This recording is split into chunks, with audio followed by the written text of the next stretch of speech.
Llavors, res s'ha plantejat això, però també hi ha altres llocs del territori, com per exemple aquí a les Carenes, a Canturo, hi ha altres llocs del territori que es veuen també greument afectats.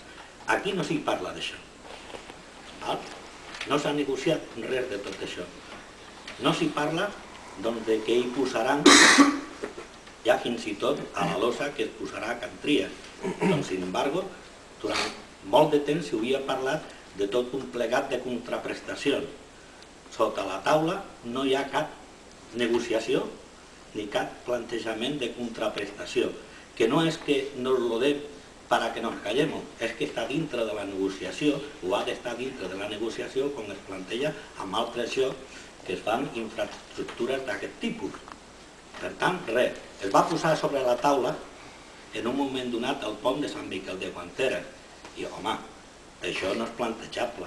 Primerament perquè fins i tot no s'ha tingut en compte, però a més que no hi és plantejable perquè el pont de Sant Miquel de Guanteres és una altra cosa, és una altra situació, i estem parlant del quart cinturó i l'entorn que es veu afectat.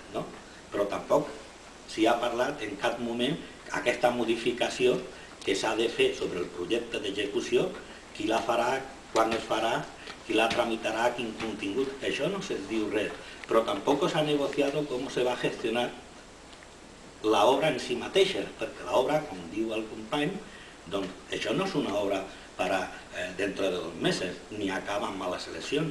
Tindrem segurament quart cinturó a lo largo de 2 o 3 anys, com a poco.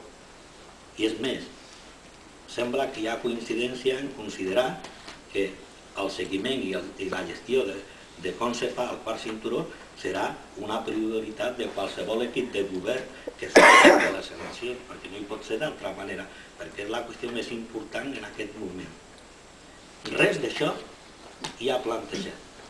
I en aquest sentit, doncs, això és un toque d'atenció important que anirà més i es reflectirà en aquest ple, en el qual hi haurà una intervenció clara en aquest sentit, però li deixo a la companya que ho desenvolupi.